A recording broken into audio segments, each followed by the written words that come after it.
গিয়ে আপনি আরাম করছেন তো তো আপনাকে ওই জায়গাতে বারবার করে মাইকে এলান হচ্ছে কি জানেন, এই যাত্রারা যারা প্ল্যাটফর্মে শুয়ে আছো অনুগ্রহ করে শুনবে, কোন অজানা ব্যক্তির কাছে কিছু খাবে না, অজানা ব্যক্তির কাছে কিছু খেতে গেলে তোমার মালকে লুট করে নিতে পারে। আচ্ছা এই খবরগুলো দেয় কি তাই না বড় বড় স্টেশনে? হ্যাঁ না কহেন না জি, তাই না? অনুগ্রহ করে শুনবেন, কোন অজানা ব্যক্তির কাছে কিছু খাবেন না, যদি খেতে যাও তাহলে তোমার মালকে লুট করে নিতে পারে। হয় কি হয় না? এবার আপনি চলুন, আল্লাহ বলছেন তোমার মগজে একটা কথা ঢুকলো যে বড় বড় জংশন স্টেশনে 2 ঘন্টা গাড়ি লেট আছে, তার কারণে তুমি 2 টাকা 10 টাকা দিয়ে প্ল্যাটফর্মে টিকিট সংগ্রহ করে তুমি কি করো, তুমি আরাম করো। আর বারবার 5 মিনিট 10 মিনিট পর মাইকিং হয় কি, অজানা ব্যক্তির কাছে কিছু খেতে গেলে তোমার মালটাকে লুট করে নিবে। তার মানে হলো তোমার ব্যাগে যে টাকা আছে, তোমার ব্যাগে যে সোনা আছে, তোমার ব্যাগে যে আপনার কাপড় আছে, তেল আছে, সাবান আছে, তোমার ব্যাগে খাবার আছে, তোমার ব্যাগে বিভিন্ন প্রকারের সামান আছে। তুমি দিল্লি যাবে, কতদিন সময় লাগবে? মালদা থেকে তোমার 2.5 থেকে 3 দিন সময় লাগবে। তাহলে এই 2 ঘন্টা গাড়িটা লেট চলার কারণে তোমার ব্যাগটা যদি ডান দিকে থাকে, তোমার ব্যাগটা যদি বাম দিকে থাকে, তাহলে ওই সুন্দর করে ব্যাগটাকে আপনি বুকে জড়িয়ে নিলেন, যাতে করে আমার কাছ থেকে আমার ব্যাগটা কেউ ছিনে নিতে না পারে, কোনো মাতাল এসে আমার টাকা ছিনে নিতে না পারে, কোনো আপনার এই বেগানা পুরুষ কিংবা গুন্ডা এসে আমার কাছ থেকে মালগুলিকে ছিনে নিতে না পারে। কাজেই আপনি সুন্দর করে ব্যাগগুলিকে আপনি ওই মাইকের এলান শুনে আপনি সুন্দর করে এক জায়গাতে জমা করে দিলেন। কিন্তু আল্লাহ বলছেন বান্দারে তুমি কান খোলো শোনো, আমিও বারবার মাইকে এলান করি, আমি বারবার তোমাদেরকে ঘোষণা দিই ফেরেশতার দ্বারা দিয়ে, এরে আল্লাহর বান্দারা তোমরা কান খুলে শোনো, তোমাদেরকে এলান করে দেওয়া হচ্ছে। কি এলান করে দেওয়া হচ্ছে? খবরদার তোমরা মদের আড্ডায় যাবে না, নতুন বর্ষকে মানাবার জন্য ডিজে বাজিয়ে নতুন বর্ষকে মানাবার জন্য পিকনিকে তোমরা যেও না, জুয়াতে যেও না, তাসে তোমরা যেও না, তোমরা খবরদার অন্যায় কাজে যাবে না। এটা বারবার ফেরেশতার দ্বারা দিয়ে এলান হয়। তাহলে আপনাকে বলি যে মাইকিং হতে গেলে আপনি আপনার সামানটাকে সুন্দর করে আপনি জুত করে আপনি আপনার সুন্দর করে সংযত করে হেফাজতে রাখেন, যাতে আমার টাকা আর মালটা লুট না হয়ে যায়। কিন্তু আল্লাহ বলছেন যে কান খুলে শোনো, তোমাকে যেমন বলছি খবরদার মদের আড্ডায় যাবে না, জুয়ার আড্ডায় যাবে না, তাসের আড্ডায় যাবে না, জেনার আড্ডায় যাবে না, অশ্লীল কাজে যাবে না, নোংরা কাজে যাবে না। যদি যাও তাহলে যেতে গেলে তোমার শয়তান ইমানটা লুট করে নিবে। তখন জেনে নিতে হবে যে ওই মানুষটা মরে যাওয়ার পরে কবর থেকে হাসর পর্যন্ত তার আযাব চলতেই থাকবে। কেন না, তো ওই মানুষটা মরণ কবলে এখনো পর্যন্ত স্মরণ করে না। কথা বুঝতে পেরেছেন? এই হলো নিয়ম। তাহলে আপনি যদি এই বিধানকে মেনে চলেন আর এই আল্লাহর এলানকে যদি আপনি মেনে চলেন, তাহলে আপনি এটা মগজে উঠিয়েলেন যে আমার শয়তান আমার মালকে লুট করতে পারবে না, তার মানে আমার ঈমানকে লুট করতে পারবে না। কিন্তু আমি সজাগ হই কি? কই হচ্ছি না তো আজান হচ্ছে, আপনি বাড়িতেই আছেন, তার মানে বুঝে নিতে হবে যে এখনো পর্যন্ত আপনার অন্তরে মরণের ভয় আপনার অন্তরে জাগেনি, ভয় ঢুকেনি, তার কারণেই আপনি বাড়িতেই বসে বসে সময়টাকে আপনি বিনষ্ট করে দিচ্ছেন। এই হলো নিয়ম। তাহলে আপনাকে আমি কি বললাম যে আপনি মৃত্যুবরণ হলো ঠিক টাইমে, গোসল আপনার হলো, তারপরে এবার রাসূল বলছেন যে ওই মাইয়াতটা যখন আপনার কোন বাড়ির কোন নারী আর পুরুষ যে মারা গেল, তো মরে যাওয়ার পরে যদি আল্লাহ পাকের রাসূল বলছেন, আবু সাঈদ খুদরি থেকে হাদিসটি বর্ণিত, যদি ওই পুরুষটা কিংবা নারীটা মানে মাইয়াতটা যদি সৎ ব্যক্তি হয়, মানে মুমিন পুরুষ হয় কিংবা মুমিনা নারী হয়, তাহলে ওরা কিন্তু বারবার একটা শব্দ বলতে থাকে। আপনার মাইকে এলান হলো পলাশবুনার জুমা মসজিদে দিন 10টার সময় আপনার অমুকের ব্যক্তিটার আপনার দাফন হবে, মাদ্রাসার ফিল্ডে জানাজা হবে, এটা এলান হলো। তো তখন ওই মাইয়াতটা বলে, ভাইজানেরা কার পারমিশনে তুমি এখন 10টার সময় টাইম করলে? কে বলে? না তো মাইয়াত বলে। পারছে মা বসে কাঁদছে যে আমার মা কাঁদে, ছেলে চলে গেল, কিংবা বিবি কাঁদছে, স্বামী চলে গেল। পারছে ছেলে কাঁদছে যে আল্লাহ আব্বা চলে গেল। এই চতুর্দিকে ঘিরে মানুষেরা যে ওই মাইয়াতের জন্য কাঁদে। তো তেমনি ওই মাইকে যে এলান হলো, কি এলান হলো? 10টার সময় এই লোকটার জানাজা হবে। কিন্তু ওই মাইয়াতটা বলে, কেন আমার এই 10টার সময় ঘোষণা দিলে? কেন তোমরা এইভাবে 10টার সময় এলান করলে? হাদিস বলছেন যে তখন ওই মাইয়াত বলতে থাকে, তাড়াতাড়ি গোসল দাও, কাফনটাকে পরিয়ে দাও, দেরি করিও না, আমাকে কাঁদতে মুনি সামনে আমাকে নিয়ে চলো, সামনে নিয়ে চলো। আমি যে মৃত্যুবরণ করেছি, কিন্তু আমি দেখি কবরের দুই কোণাতে 2টা ফারিস্তা দাঁড়িয়ে আছে। কিসের জন্য? আল্লাহর তরফ থেকে ওই 2টা ফারিস্তা কিসের জন্য এসেছে? জান্নাতের লেবাস নিয়ে এসেছে, আমাকে পরাবে। আমি জানি কবরে যে 1টা 2টা করে করে 3 থেকে 4টা প্রশ্ন করা হবে। এই 3 থেকে 4টা প্রশ্ন করা হবে। তো আপনার ওই মাইয়াত বলে যে আমি সুখবর পেয়ে গিয়েছি, তোমরা আমাকে দেরি করো না। পারো তো আমাকে 9টার সময় কবরে রেখে দাও, পারো তো 8টার সময় কবরে রেখে দাও।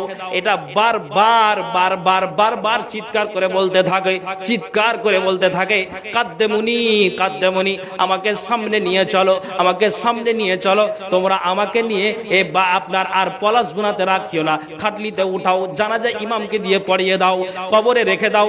আমার জন্য সুখবর এসে গিয়েছে, তোমরা আর আমাকে নিয়ে দেরি করো না। এটা কে কহে? না তো মৃত্যু যারা মানে সালেহ, যারা মোমেন ব্যক্তি বা মোমেনা নারী, এরা মুখ দিয়ে মরে যাওয়ার পরে এত চিৎকার করে কেউ শুনতে পায় না। এই সামনে নিয়ে চলো, কবরে 2টা ফারিস্তা আমাদের জন্য কি করছে? আমার জন্য অপেক্ষা করছে, জান্নাতের লেবাস নিয়ে দাঁড়িয়ে আছে, আমার জন্য সুখবর হয়ে গিয়েছে, তোমরা আর দেরি করো না। এটা কে বলে? মোমেন পুরুষ বা মোমেন ব্যক্তি বলে। মোমেনা নারী হতে গেলে ওই মোমেনা নারী, আল্লাহ ওয়ালি নারী, এটাও মরে যাওয়ার পরে ওই মাইয়া এই শব্দটা ব্যবহার করে। তাহলে মৃত্যু ব্যক্তি যদি সলে হয় তা আপনি তাড়াতাড়ি নিয়ে চলেন, পাপাচার হয় তারপর আপনি তাড়াতাড়ি নিয়ে চলেন। কিন্তু যদি লোকটা কি হয়, ওই মাইয়াতটা যদি আপনার কি হয়? পাপিষ্টি হয়, তাহলে পাপিষ্টি হতে গেলে ওই মাইয়াতটা কি কহে জানেন? যে মাইকে এলান হলো, শোনো পড়াশোনা লোকেরাম, এই লোকটার 11টার সময়, দিন 11টার সময় জানাজা হবে। এটা পাপিষ্টির জন্য বলছি, এটা মুমিনের জন্য বলে দিলাম। পাপিষ্টি লোকটা তখন কাঁদে, আল্লাহ রুহু পারছে কাঁদে, আর তার আপনার যেন পারছে মা আছে, ছেলে আছে, বিবি আছে, আত্মীয় স্বজন আছে, গ্রামের লোকেরা আছে, বারবার দেখে যাই। তখন আপনার বলছে, খাটলা নিয়েছো মসজিদ থেকে, আর গোসল দাইয়ে দাও, সুন্দর করে চাদর দিয়ে ঘিরে দাও, কাঁথাকে বিছিয়ে দাও, চাদরকে বিছিয়ে দাও, আর বিছিয়ে দিয়ে তাকে খাটলাতে উঠিয়ে দাও। আর চিৎকার করে বলতে থাকে, আব্বুরে আমাকে কবরে নিয়ে যেও না, আমাকে খবরদার গোরস্থানে নিয়ে যেও না, আমাকে মাদ্রাসার ফিল্ডে জানাজা আমার করায়ও না। এটা বারবার মাইয়াতটা চিৎকার করে বলতে থাকে, না রে ভাই, না নিয়ে যেও না। ইমামকে বল 11টার সময় কেন আমার জানাজার ঘোষণা করলো? 12টায় করতে বলো, 2:30টায় করতে বলো, 3টায় করতে বলো, 4টায় করতে বলো, আমার জন্য যত দেরি হবে আমার ভালো হবে রে। এত চিৎকার করে কাঁদে। হাদিসে এসেছে এত চিৎকার করে কাঁদে, আপনি শুনতে গেলে আপনার চোখের জলটা বেরিয়ে যাবে। কেন এত দেরি হলো রে আল্লাহ? আমাকে যেন তাড়াতাড়ি করে আল্লাহ। এ ভাইয়েরা, আমার আওয়াজ কি শুনতে পাচ্ছ? তোমরা আমাকে এইভাবে খবরদার তাড়াতাড়ি করিও না। গোসল দেয়, চিৎকার করে কান্না করে, কাফন পরিয়ে দেওয়া হলো, আরো চিৎকার করে কান্না করে, খাটলিতে উঠাই, আরো চিৎকার করে কান্না করে। যখন ওই চারজন ওই আপনার মসজিদের খাটলিটা যখন ধরলো, আর ধরার পরে কাঁধে করে উঠালো, তখন কিন্তু ওই মাইয়াত বলতে থাকে, আইনা তাজহাবুনা বিহা, আইনা তাজহাবুনা বিহা। এই হতভাগাকে কোনখানে নিয়ে যাচ্ছিস রে? মাদ্রাসাতে নিয়ে যাস না জানাজাতে? চল সম্বল নিয়ে যাই, যত দেরি করবি আমার জন্য তত আমার ভালো আছে রে, কেন আমাকে নিয়ে যাচ্ছ? খবরদার জোড়হাত করি। হাদিসে এসেছে যে ওই 4জন যে খাটলাটা ধরে আছে, ওই 4জন যদি ওই মাইয়াতের আওয়াজটা শুনতে পেত, তাহলে রাসূল বলছেন ওয়ালাউ সামিআহুল্লাহ সায়েক, ওই 4জন আওয়াজ শুনতে পেলে খাটলাকে আছাড় দিয়ে ফেলে দিত, আর আছাড় দিয়ে ফেলে দিয়ে তারা আর খাটলাকে ধরতো না। একবার জোরে বলুন সুবহানাল্লাহ। এটা কার? না তো পাপিষ্টি এই পাপাচার বান্দা বারবার চিৎকার করে বলে, আইনা তাজহাবুন, কোথায় নিয়ে যাচ্ছ আমাকে? তখন বলছে কেন? সে নিজে নিজে বলবে, এই জন্য জানাজা হবে, আমাকে দাফন করা হবে, কবরে দুইটা ফারিস্তা আমার জন্য জাহান্নামের লেবাস নিয়ে দাঁড়িয়ে আছে, দুই কোণাতে তারা রেডি হয়ে আছে। আমি জানি আমার প্রশ্নের উত্তর দেওয়া আমার পক্ষে সম্ভব নয়। আমি যখন আমাকে তোমরা দাফন করে দিবে তখন নেই যেন আমার ব্যাপারে আমার কিয়ামত পর্যন্ত এই হতভাগার আযাব চলতে থাকবে।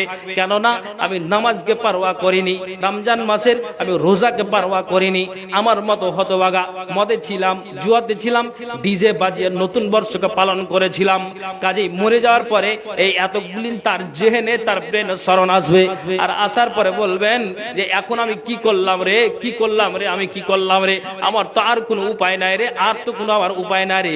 এইভাবে তারা চিৎকার করে মাইয়াত কাঁদবে, মাইয়াত কাঁদবে, কিন্তু আপনার কেঁদে কেটে আপনার জাররা বরাবর আপনার কোনো লাভ হবে না, কোনো লাভ হবে না, কোনো লাভ হবে না। এই হবে আপনার কার? না তো পাপিষ্টি আপনার ওই বান্দার আপনার এই দুরাচার। আর এই রকমটা আপনার যেন এত ক্রন্দন করবে আওয়াজ দিয়ে চিৎকার করে, কেউ শুনতে পাবে না। রাসূল হাদিসে শুধু এটাই বললেন, যদি শুনতে পেত ওয়ালাউ সামিআহুল্লাহ সায়েক, তাহলে চারজন যে খাটলিটা ধরে আছে ওরা আছাড় দিয়ে খাটলিটাকে ফেলে দিত, দিয়ে খাটলি দ্বিতীয়বার আর ধরতে যেত না। তাহলে কত জোরে আওয়াজ করে, কত জোরে আওয়াজ করে। আপনি মাথায় উঠান কথাগুলিকে। এই নতুন বর্ষকে মানাবার জন্য যুবক আর যুবতীরা মেতে উঠেছে, অবাক লেগে যাচ্ছে। একটা জিনিস আমাকে খারাপ লেগেছে, এই পলাশবুনার মাটিতে কি খারাপ আমি আপনাকে ওপেন বলছি, যে জালসা হচ্ছে হোক, কিন্তু মুনিহারি দোকানটা বসিয়ে দিয়েছেন, কিছু কিছু মেয়ে আর ছেলে ওখানেই দেখছি 12টা পর্যন্ত ভিড় লাগিয়ে আছে, দিয়ে রাস্তা দিয়ে যাচ্ছে, দেখছে আজ মন ভরে আজ কিন্তু হযরত আলীর জালসা জীবনী শূন্য, আর পর ওই দেখছি যে ও আপনার 12টা পর্যন্ত মেলাতেই আছে। মন ভরে কি শুনলে? তাহলে আপনি বলুন, বাড়ি থেকে ধোকা দিয়ে আপনার মুনিহারির দোকানে আড্ডা দিচ্ছে, আপনি এখন কি জবাব দিবেন? ওই নারীকার পুরুষকে মরণকে বলে ভয় আছে? নাই। তাহলে মরে যাওয়ার পরে এই ঠেলাটা কতটা কঠিন, তাহলে আপনি এটা বুঝতে পারবেন। হ্যাঁ, আপনাকে আমি এই কথাই বুঝাতে চাইছি। রাসূল বলছেন, শুনো, আসরিউ বিল জানাজাতে, জানাজা তোমরা দ্রুত নিয়ে যাও, দ্রুত নিয়ে যাও, দ্রুত নিয়ে যাও, দেরি করো না। পাপিষ্টি হতে গেল তাড়াতাড়ি, নেককার হতে গেল তোমরা তাড়াতাড়ি, এইভাবে তোমরা নিয়ে যাও। কেন? আমি আপনাকে শুরুতেই একটা কথা বললাম, মরণ আমাদের জন্য অবধারিত, আমাদের বাঁচার কোনো গতি নাই, আমাদেরকে আপনাকে মরতেই হবে। এবার আপনাকে আর একটা কথা তার আগে বলার উচিত ছিল, হাদিসটা ছুটে গিয়েছে, তার আগে আর একটা কথা বলে দিই। কোন যদি ধরেলেন যে আপনার স্ত্রী মারা গেল, স্বামী বলছে আমি গোসল দেবো, ঠিক আছে, স্বামী মরলো, স্ত্রী গোসল দেবে, ঠিক আছে, কিন্তু যদি কেউ বলে যে না আমার সাথে এর সম্পর্ক আছে, তো আমি এই নারীটাকে গোসল দেওয়াবো, যদি এটা ও মনের কল্পনা করে, তার ছেলেরা বা আত্মীয় স্বজন বলে হ্যাঁ তুমি গোসল দিয়ে দাও, যদি দেয়, চাদরটাকে ঘিরে দিয়ে যদি গোসল দিতে যায়, আর গোসল দিতে গিয়ে মাইয়াতের কোনো যদি গোপন কথা ওই নারীটার জানা থাকে, যে একে আমি জানি যে এমন একটা বাজে একটা নোংরা কাউরির সাথে ব্যবহার করেছে, বা কোনো খারাপ আচরণ করেছে, বা গালিগালাজ করেছে, এমন কোনো গোপন গুনাহ, যে গুনাহটা যে গোসল দিচ্ছে ওই ব্যক্তিটাই জানে, ওই নারীটাকে গোসল দিচ্ছে ওই নারীটাই জানে। তো রাসূল বলছেন, শোনো, একটা নারীকে আর একটা নারী গোসল দিবে, কিন্তু যদি তার ব্যাপারে কোনো গোপন কথা জানা থাকে, রাসূল বলছেন যে এই গোপন কথাটা জানা থাকলে তুমি মাথা থেকে নিয়ে পা পর্যন্ত মাইয়াটাকে গোসল দিয়ে দাও, আর গোপন কথাকে তুমি তোমার অন্তরের ধামা চাপা তুমি দিয়ে দাও। মরে যাওয়ার পরে ওই মানুষটার ব্যাপারে তুমি গোসল দেওয়ার পরে তুমি মানুষের সামনে ওরে নারী তুমি বলতে যাও না। রাসূল বলছেন যে একটা নারীকে গোসল দিল একটা নারী, আর গোসল দেওয়ার পরে ওই নারীটা যদি ওই মাইয়াটার গোপন কথাটাকে ঢেকে দিতে পারে, তাহলে রাসূল বলছেন যে আরবাঈনা গাফারাল্লাহু লাহু মাররাতান, আল্লাহ তাআলা ওই নারীটাকে ওই নরটাকে 40 বার মাগফিরাত দান করবেন। যে মাইয়াটার গোপন কথাকে ঢেকে ধামাচাপা দিয়ে কবরে রেখে আসবে গোসল দেওয়ার সময়তে, তারপরে মানুষের সামনে ব্যক্ত করবে না। ওই গুনার কথাটাকে, ওই নোংরা কথাটাকে নিজে ধামাচাপা দিয়ে দিল। আল্লাহ রাসূল বলছেন যে যখন তুমি ওই মাইয়াটার তুমি ওই আপনার নোংরা কথাটাকে যখন তুমি ধামাচাপা দিয়ে দিবে, মানুষের সামনে ব্যক্ত করতে যাবে না। তো রাসূল বলছেন তুমি কান খুলে শোনো, যে গোসল দেওয়ালো আল্লাহ রাসূল বলছেন যে ওই ব্যক্তিটাকে আল্লাহ তাআলা 40 বার মাগফিরাত দান করবেন। একবার জোরে বলুন সুবহানাল্লাহ। ডানে বামে মাটি আমার মাটির বিছানা, ডানে বামে মাটি আমার মাটির বিছানা, আমি মরে গেলে আমায় তোমরা ভুইলা যায় না, ডানে বামে মাটি আমার মাটির বিছানা, তোমার আমার কে আপন একটু ভাবো না, যিনি আপন তিনি কাঁদেন সোনার মদিনা, তোমার আমার কে আপন একটু ভাবো না, যিনি আপন তিনি কাঁদেন সোনার মদিনা। আরে সেই নবীর দিদার পেতে চলো মদিনা, সেই নবীর দিদার পেতে চলো মদিনা, ডানে বামে মাটি আমার মাটির বিছানা, ডানে বামে মাটি আমার মাটির বিছানা, কিছুই যাবে না। এবার আপনাকে বলি, যতই ক্রন্দন করেন, তো ধরলেন যে মারা গেল, তো মরে যাওয়ার পরে সঙ্গে সঙ্গে বাপ গেল, দাদা গেল, গ্রামবাসী গেল, সবাই গেল, দূর দূরান্ত থেকে মহিলারা আসলে দেখি চেহারা খানটা, কিন্তু এটা দেখতে হয় না, দেখতে হয় না। কিন্তু মহিলারা এটা কেন যে বুঝছে না তা আল্লাহ পাক ভালো জানে। তো মরার বাড়ি যেতে হয় না, তার লাশও দেখতে হয় না। উহুদের প্রান্তে আল্লাহ রাসূল নিজে তার ফুফু সাফিয়াকে নিষেধ করেছিলেন যে না, তুমি খবরদার দেখতে যেও না, যেহেতু জীবিত যেমন একটা পুরুষকে দেখা হারাম, তেমনি একটা মৃত্যু ব্যক্তিকে দেখতে যাও হারাম, অতএব তুমি দেখতে যেও না। সাফিয়া এই কথাটা রসুলের শুনে তিনি ঘুরে গিয়েছিলেন, কে যে রসুল আমার এটা ভাতিজা, আর সে তো আখেরি নবী, আমি কথার অস্বীকার করব না। সাফিয়া রাস্তাটাকে বদল করেছিলেন, যখন নবীজি বলছেন যে মাইয়াতকে দেখা হারাম, তা আমি আর দেখতে যাব না।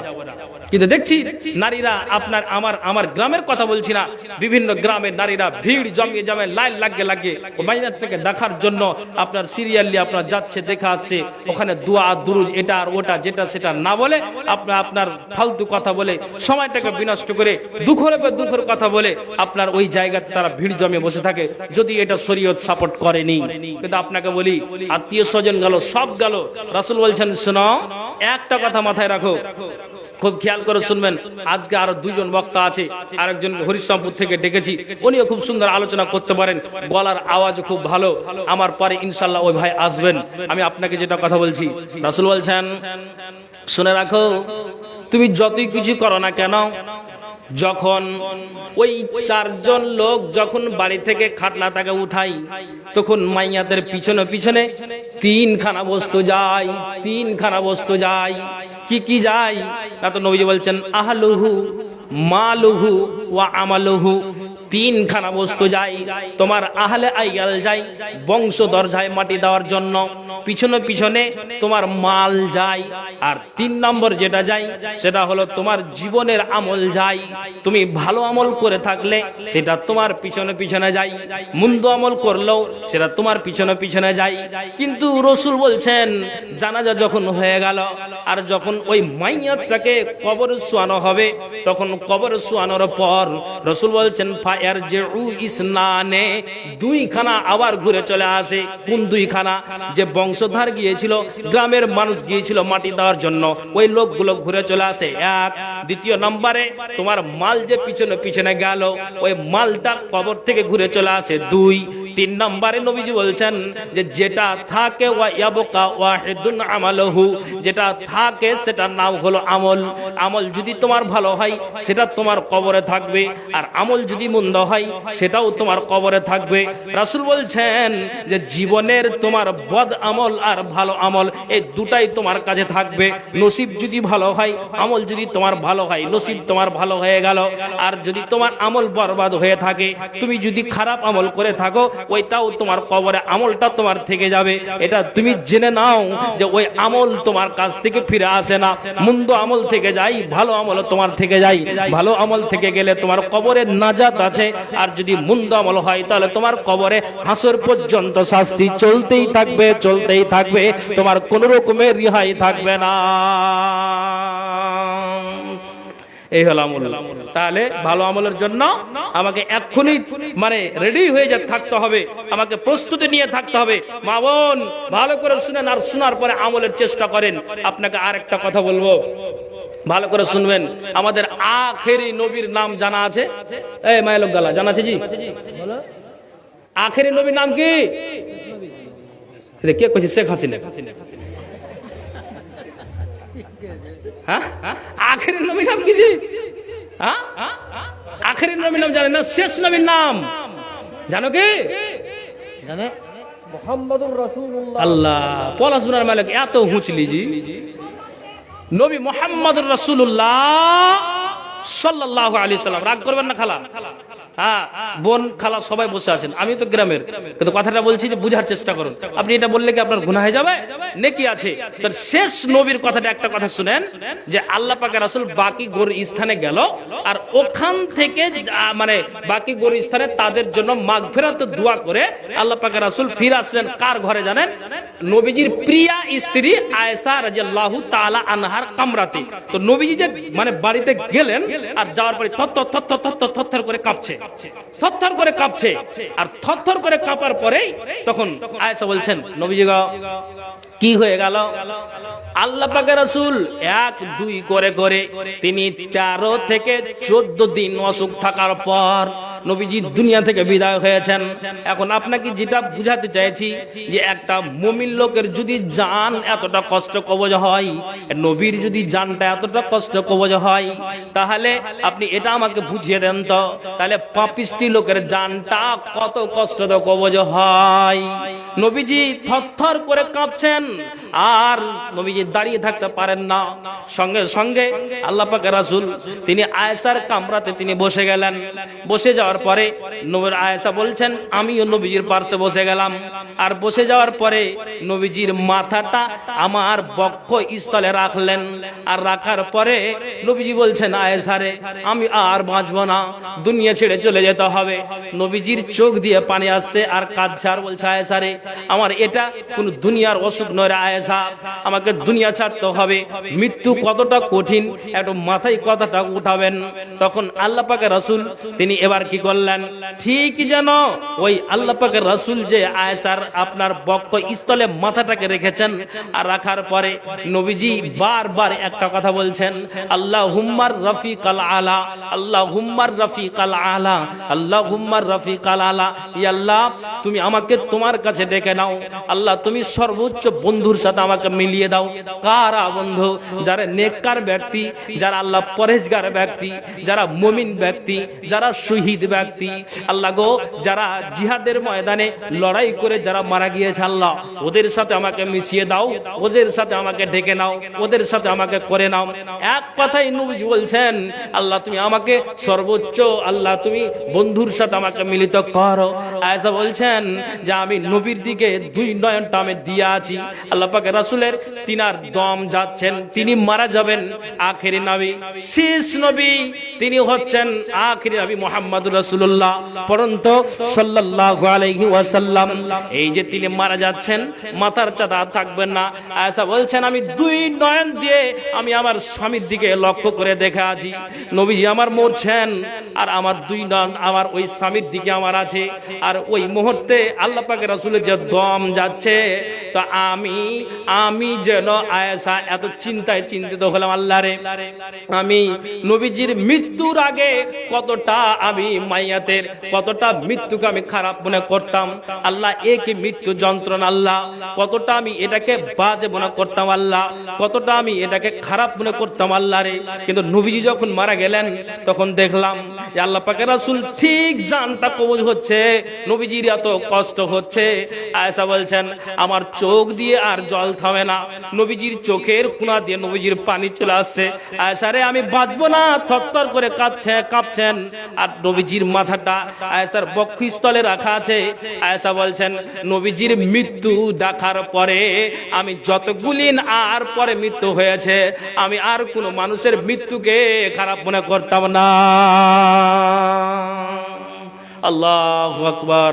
তাহলে নবীজির যদি এই এত রকম আখেরি নবী মানে দিনার অগ্রপশ্চাৎ গুনাহকে আল্লাহ মোচন করে দেওয়ার পরও যদি আপনার নবীজির এতটা কষ্টে জান কবজ হয়, তারপর আপনি বলেন আমি পাপী গুনাহগার, আমার কি অবস্থা আর হাল হতে পারে? কি হাল হতে পারে? আচ্ছা বলছে নবীজির মরণটাকে দেখে, মৃত্যুটাকে দেখে আমি তখন আর কাউরের মৃত্যুকে খারাপ মনে করতাম না। একবার বলেন সুবহানাল্লাহ।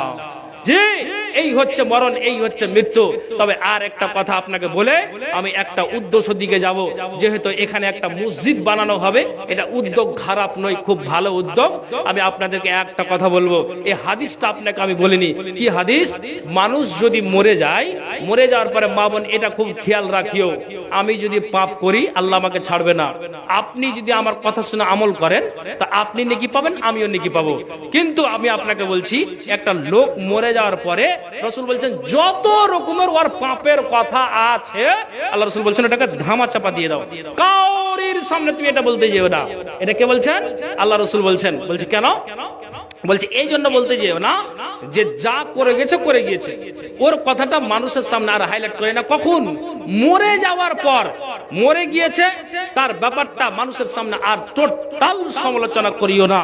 মা আয়েশা থেকে হাদিসটি বর্ণিত আছে, বুখারী শরীফের হাদিস। আমি আপনাকে এটা কথা কেন বলছি, আমি আপনাকে এই জন্য বলতে চাইছি, খুব হাদিসটা খেয়াল করে শুনবেন। রাসূল বলছেন যে আমি কি করলাম, একটা ব্যক্তির আমি জানাজাতে দাঁড় হলাম। দেখেন এই যে আপনাকে বললাম, সে যে রকমই আমল করে যাক না কেন, কিন্তু খবরদার ওর ব্যাপারে আপনি আর মানুষের সামনে সমালোচনা করবে না, নয়তো আপনাকে ওর পাপ আপনার কাঁধে আসবে, এটা নিশ্চিত আপনি জেনে রাখুন। তো নবীজি বলছেন ওয়ান ইবনে আইজিন কালা খারাজা রাসূলুল্লাহ সাল্লাল্লাহু আলাইহি ওয়াসাল্লাম।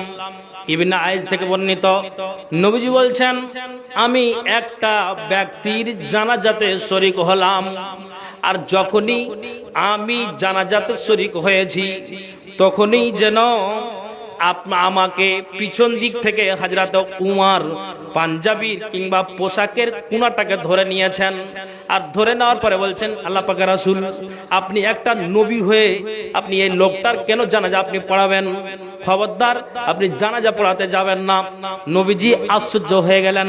আচ্ছা বলেন তো, উমরের মতো একটা বিদ্বান সাহাবী, তিনি বুঝেন, তারপরও এই জায়গাটাতে তিনি ফর্মুলাতে ভুল করছেন।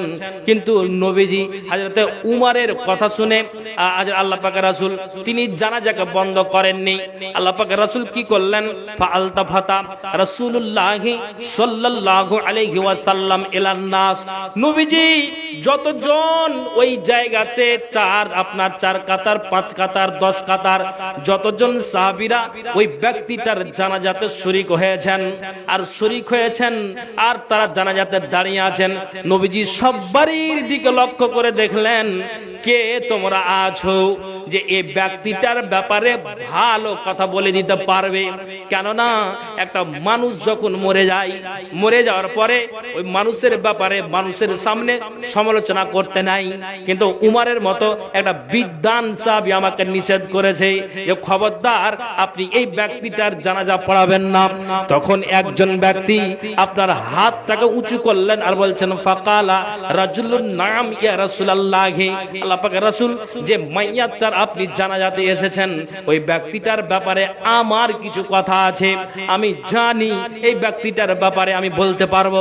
সঙ্গে সঙ্গে নবীজি বলছেন যে উমরের মতো একটা মানুষ আমাকে নিষেধ করেছে এই ব্যক্তিটার জানাজাতে আপনি জানাজা পড়াবেন না, কিন্তু তোমাদের কাছ থেকে একটা ভালো প্রমাণ চাইছি, একটা ভালো আমি সাক্ষী চাইছি।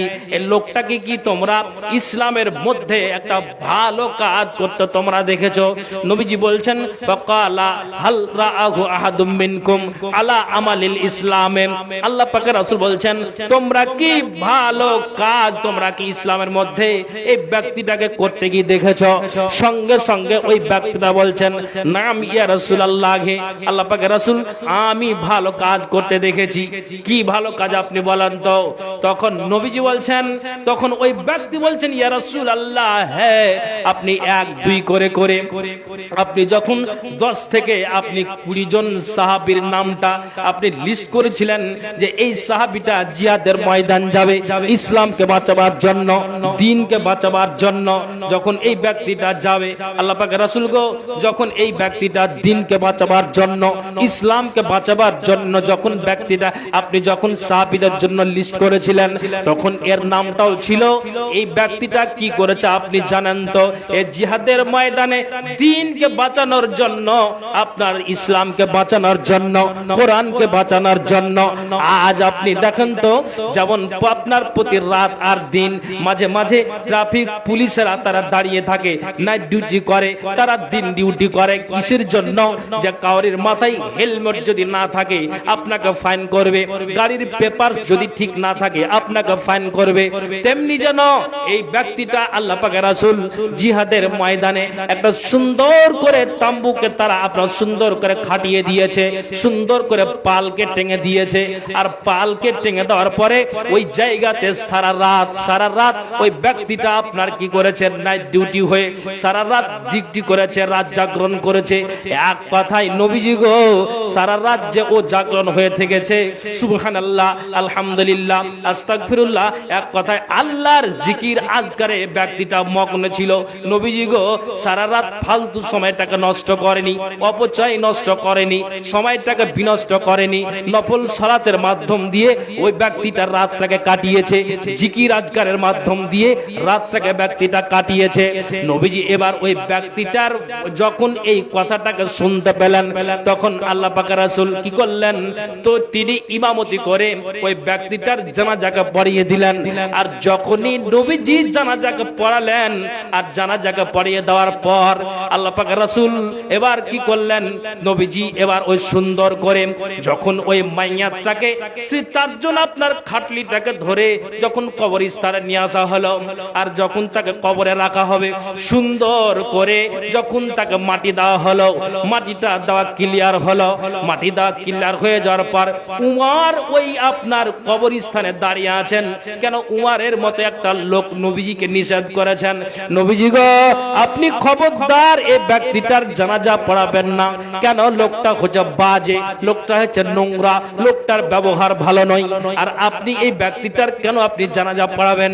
যখন এবার নুমারও 3 খাবল মাটি দিলেন, মাটি দেওয়ার পর আল্লাহ পাকের রাসূল তিনি 3 খাবল মাটি দেওয়ার পরে মাটি যখন ক্লিয়ার হয়ে গেল, আল্লাহ পাকের রাসূল এইভাবে আঙ্গুলের ইশারা করলেন কবরের দিকে, আর কবরের দিকে ইশারা করে বলছেন ফাকালা আশহাদু, নবীজি বলছেন আমি নবী মুহাম্মদ পরম সাল্লাল্লাহু আলাইহি সাল্লাম আমি সাক্ষী দিচ্ছি রে কবর, এই জায়গাতে তুমি শুয়ে আছো, তোমার আসল ঠিকানাতে চলে এসেছো, কবরে তুমি এসেছো। আমি তোমাকে সাক্ষী দিচ্ছি, তোমার বন্ধু হযরত উমর, তোমার সঙ্গী সাথীরা সবাই তোমার ব্যাপারে দুর্নাম করেছে। লোকটা বাজে, লোকটা নোংরা, লোকটা চরিত্রহীন। আমাকে উমরের মতো একটা সাহাবী আমাকে জানাজাতে বাধা দিয়েছিল, কিন্তু আমি তার কথা না শুনে মানুষের কাছ থেকে, একজনের কাছ থেকে যখন ভালো প্রমাণটাকে পেলাম, তখন আমি কিন্তু জানাজাকে আমি পড়িয়ে দিলাম। তখন এবার আল্লাহ পাক রাসূল বলছেন আমি সাক্ষী দিচ্ছি তুমি হলে জান্নাতি, আর তোমার বন্ধুরা সবাই সাক্ষী দিচ্ছে তুমি হলে জাহান্নামী।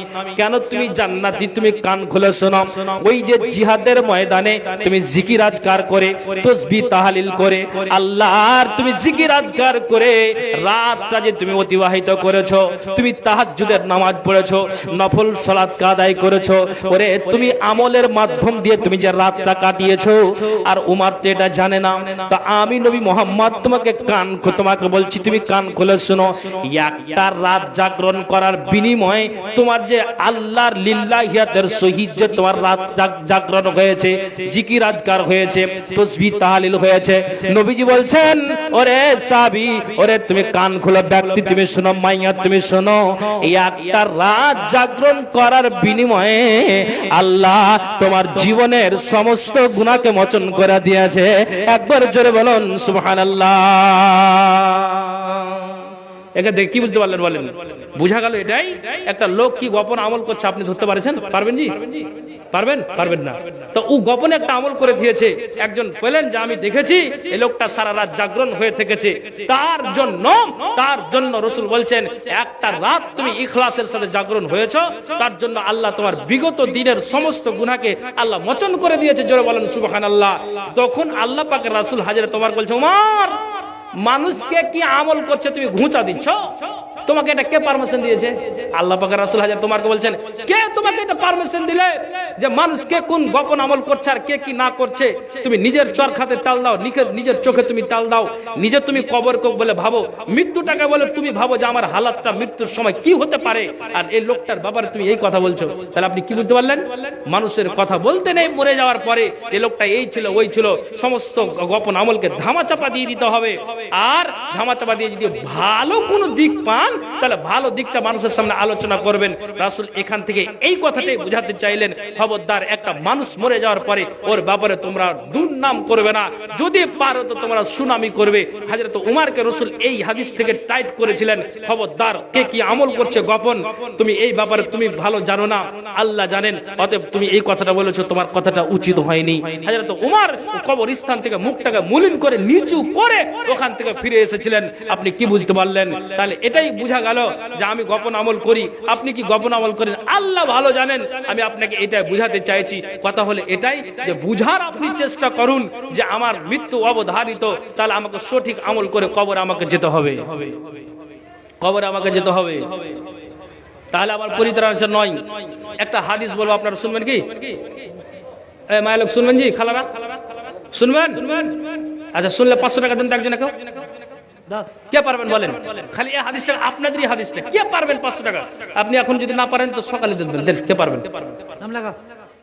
দেন। মমতা বাবু তো লক্ষ্মীর ভান্ডার বাড়িয়ে দিয়েছে।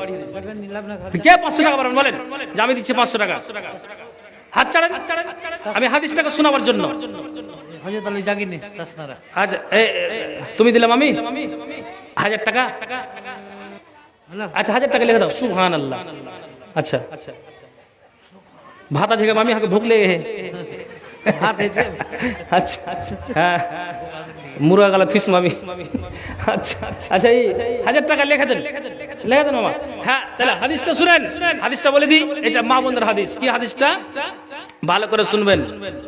কি হাদিসটা? ভালো করে শুনবেন। এই যে মরণের ব্যাপারে আমরা আলোচনা হচ্ছে আজকে, এটাই হলো কথা।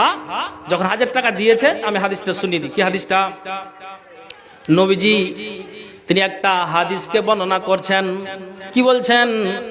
কোন মেয়ে কিংবা ছেলে, এক কথা আল্লাহর বান্দারা, নারী নর উভয়, আল্লাহর সমস্ত বান্দারা, মুসলিম নর নারী, নবীজি বলছেন যদি কোন আল্লাহর বান্দা, আল্লাহর বান্দি দিনে আর রাতে, ভালো করে শুনবেন, নবীজি বলছেন কোন আল্লাহর বান্দা কিংবা বান্দি দিনে কিংবা রাতে যদি ওই নারীটা আল্লাহর বান্দা, আল্লাহর বান্দি 5 ওয়াক্তের নামাজে 1টা 2টা করে করে যদি তারা 12 রাকাত সুন্নাতকে তারা প্রতিদিন নিয়মিত আদায় করে যায়, তাহলে রাসূল বলছেন যে এই 12 রাকাত সুন্নাতটাকে পড়ার বিনিময়ে আল্লাহ তাআলা তোমাকে জান্নাতে প্রবেশ করাবেন। একবার বলুন সুবহানাল্লাহ।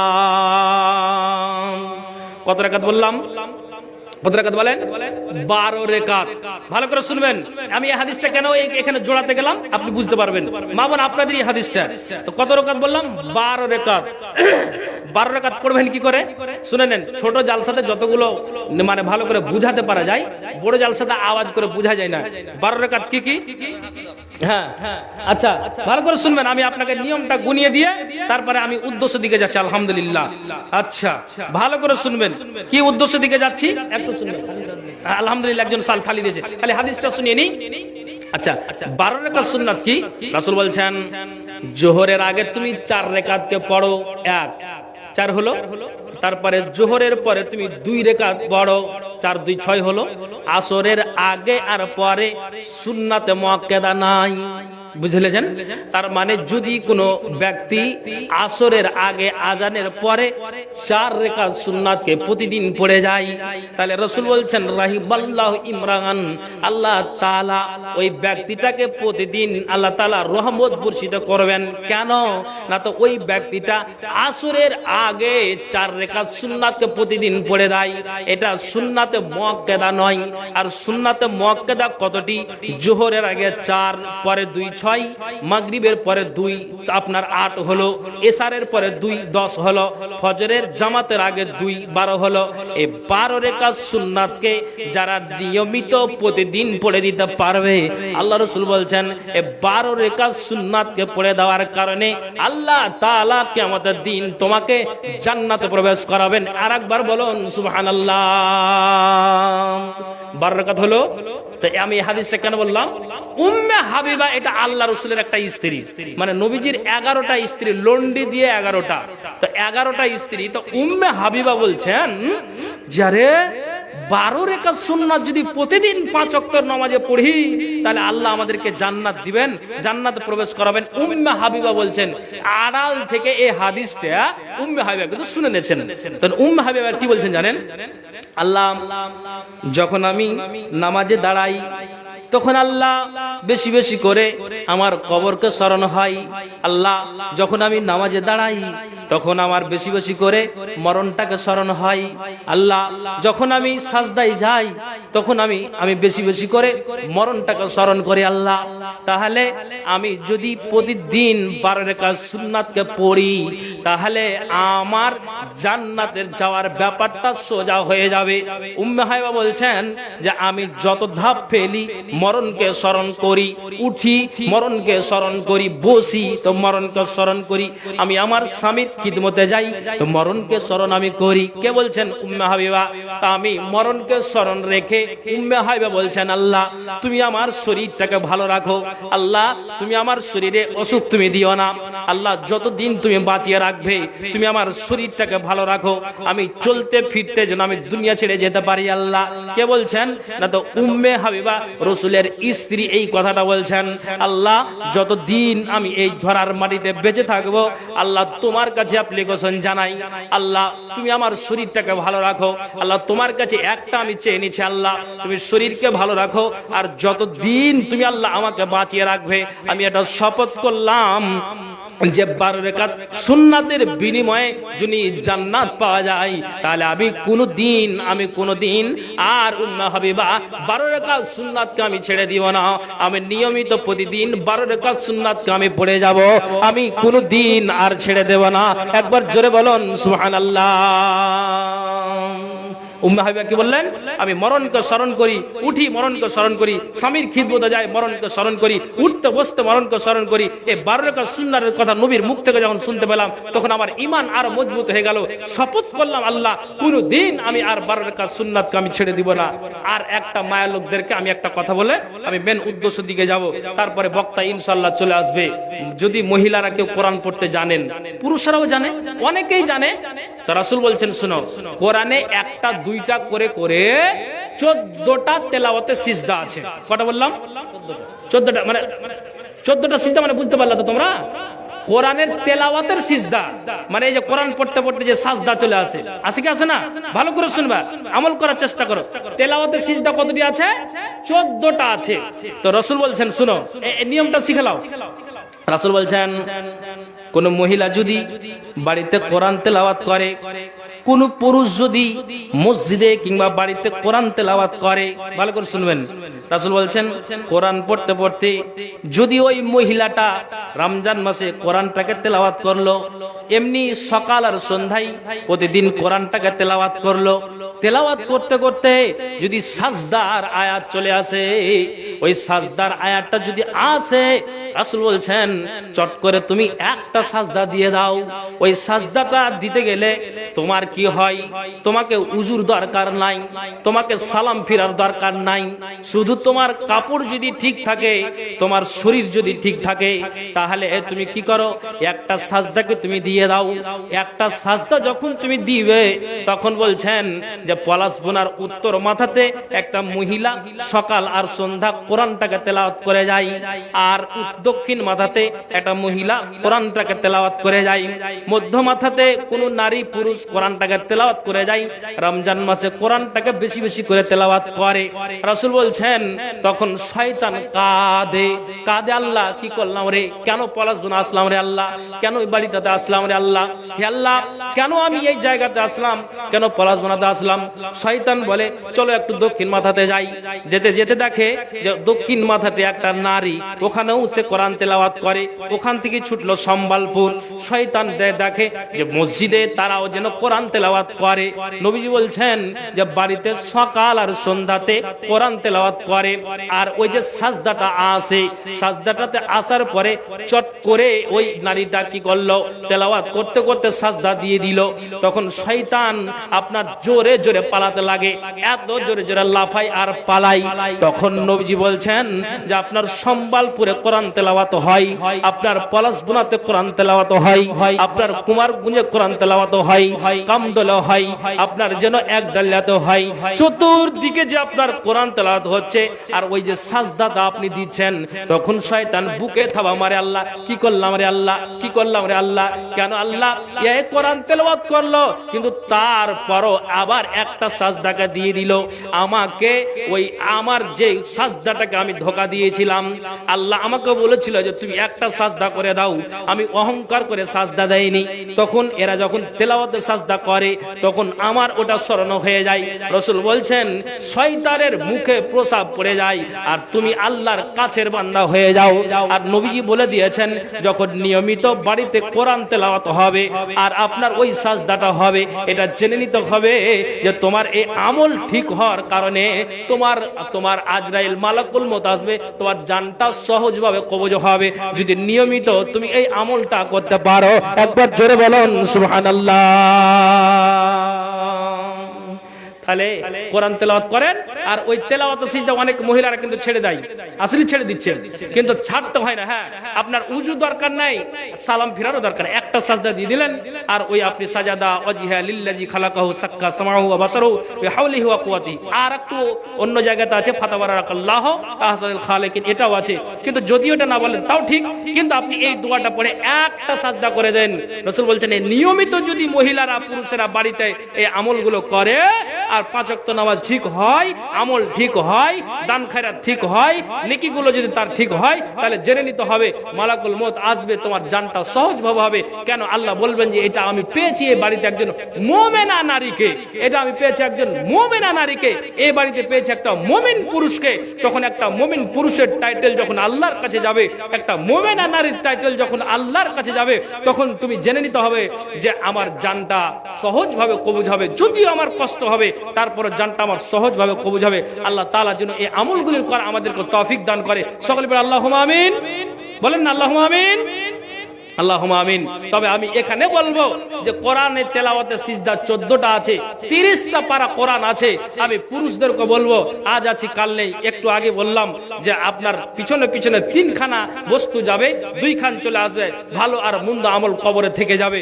আমি আপনাকে বলবো যে রাসূল বলছেন কি, যে শোনো, যদি তুমি কি করো এই নিয়মিত আমলগুলি তুমি করে যাও, তাহলে জেনে নিতে হবে মুমিন নামে পরিচয় দিবে, তোমার জানখানা সহজভাবে তোমার কি হবে, মানে কবুজ হবে, এদের কোনো তোমার আর হবে না। আল্লাহ তাআলা রাসূল বলছেন তাহলে তুমি নিয়মিত এই আমলগুলো তুমি করে যাও। মা বোন, একটা কথা শুনবেন, আল্লাহ রাসূল একদিন দেখছেন যে একটা নারীর হাতে সোনার পলা আছে। কি বললাম? সোনার পলা, শুনতে পাচ্ছেন আপনারা? সোনার পলা আছে। তখন আল্লাহ রাসূল বলছেন, এই নারী, এই তুমি কি এই সোনার পলার কি তুমি যাকাত বের করেছো? তখন নারীটা চট করে বলছে যে সোনার পলার যাকাত মানে কি আল্লাহ রাসূল? এই দেখেন, তখন ভালো করে শুনবেন। তখন বলছে যাকাত মানে কি আমি যে জানি না। আর আসলে অনেক পুরুষরা জানে না, মহিলারাও জানে না, আর সবাই তো জানে না। জানলেও অধিকাংশ মানুষ যদিও জানে, তারপর তো কিছু মুসলিম মানুষ জানে না। তখন নারীটা চট করে বলছেন যে সোনার পলার যাকাত মানে কি আল্লাহ রাসূল? জাকাতের মানে তো আমি জানিই না। তখন ওই নারীটা বলছেন, আচ্ছা আমাকে এই মালের কি জাকাত বের করে দিতে হবে? বলছে হ্যাঁ করে দিতে হবে। তখন চট করে নারীটা বলছেন, আচ্ছা আমি জাকাত বের করলাম না, তখন কি হবে? এই দেখেন নবীজি বললেন, নারী তুমি শোনো, সোনার যদি তুমি জাকাত বের না করো, কিয়ামতের দিন তোমার কি করা হবে? তোমাকে দুটো আগুনের পলাকে পড়া হবে। আর যখন তোমাকে মহিলাকে আগুনের দুটা পলা পড়া হবে, তখন তোমার ওই পলা পড়ার বিনিময়ে কিসের পলা? না তো আগুনের পলা। আগুনের পলা যখন ওই নারীটাকে পড়া হবে, তখন তার সারাটা শরীরের চামড়া ঝলসে যাবে, খসে যাবে, পড়ে যাবে। দুনিয়ার মানুষ দেখবে এটা কিসের জন্য এই আযাব? না তো এই জন্য আযাব, না তো জাকাতকে অস্বীকার করেছে, দান খায়রাতকে অস্বীকার করেছে, বাড়িতে টাকা থেকেও দান দেয়নি, বাড়িতে টাকা থেকেও সে দান খায়রাত করেনি, জাকাতকে আদায় করেনি। তখন ওই নারীটা বলছেন, রাসূল গো, আমি মরণকে স্মরণ করি, আমার জন্য জানটা সহজভাবে কবজ হয়। যদি এই সোনার পলার জাকাত টাকা আদায় না করি, তাহলে যদি আমার কিয়ামতের দিন এই হাল হয়, এই আমার শাস্তি হয়। সঙ্গে সঙ্গে ওই নারীটা সোনার পলাকে খুলে দিলেন, আর খুলে দিয়ে বলছেন, লেন আল্লাহ পাকের রাসূল, পলাশ বোনার আপনি উমুক লোকটাকে দিয়ে দিবেন, আপনি পলাশ বোনার উমুক মিসকিনটাকে আপনি দিয়ে দিবেন, আমি আপনাকে দিলাম, আপনি এই সোনার পলাকে আপনি নিয়ে নেন। আল্লাহ পাকের রাসূল দুনিয়াতে কতদিন কে বাঁচবে? আমি যদি নাকের বানিয়ে, কানের বানিয়ে, আমি হাতের বানিয়ে, আমি সোনা চাঁদিকে পড়ে আমি যদি দুনিয়াতে আমি আয়েশ আরাম করে চলি, তাহলে কিয়ামতের দিন আমার এই আগুনের পলাকে পড়িয়ে সারাটা শরীরের চামড়া আমার ঝলসে যাবে, খসে যাবে।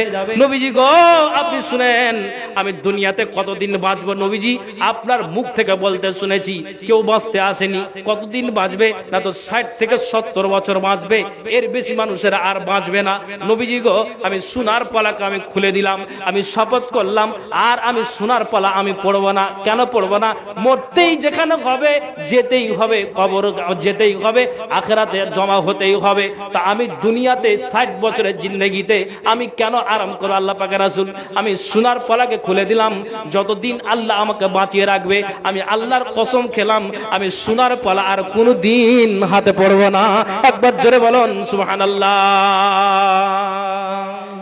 আল্লাহ পাকের রাসূল গো, আমি মরণকে স্মরণ করি, আমি এই যদি সোনার পলাকে পড়ি, তাহলে জাকাত আদায় না করি, কিয়ামতের দিন আমার এই হাল হবে, তা আমি কতদিন বাঁচবো?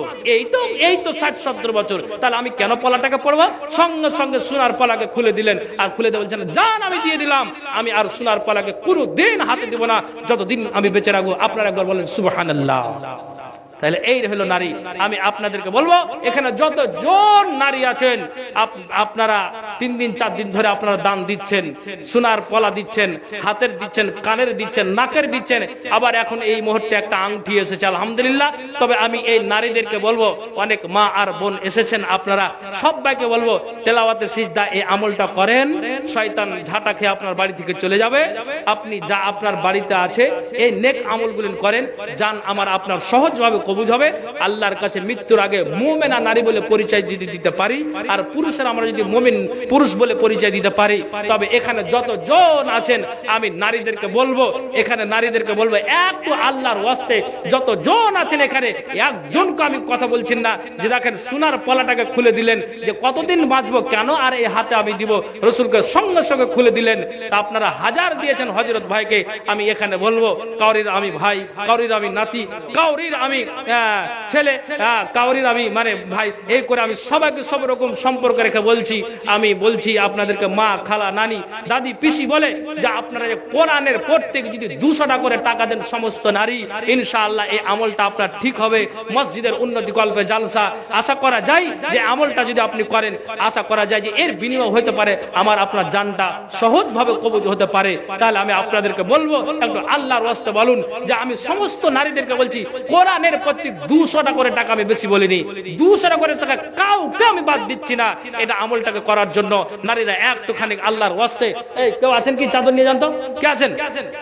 আমি বলছি যে আপনারা দিতে পারবেন না, কাল সকালে এসে দেবেন মসজিদের জালসা। এই নারীটাকে লক্ষ্য করুন, সোনার পলা খুলে দিয়ে দিলেন, যে আমি যেখানে বাঁচবো না, চিরজীবন থাকবো না দুনিয়াতে, আমি আর হাতে কেনে দিব, সঙ্গে সঙ্গে সোনার পলাকে খুলে দিলেন।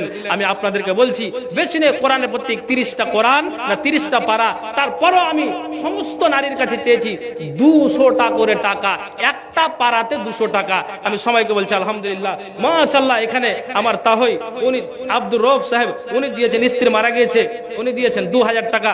আমার মাস্টারবাজি দিয়েছেন উনি 500 টাকা। 500 দিলেন বাবু, কে দিলেন? ও আমি দিয়েছি, সিমেন্ট দিয়েছেন আলহামদুলিল্লাহ মাশাআল্লাহ। না আলহামদুলিল্লাহ দেয়। আচ্ছা আমি বলছি 200 করে টাকা, এটা আপনার কমে যাবে না। আমার হাতে এসে কোন বাচ্চা ছেলে নেই, খাদিমুল্লাহ কে আছে? আচ্ছা ধরেন 200 করে টাকা বেশি বলবেন নাই, আপনি এখানে লিখানো হবে 200 করে টাকা।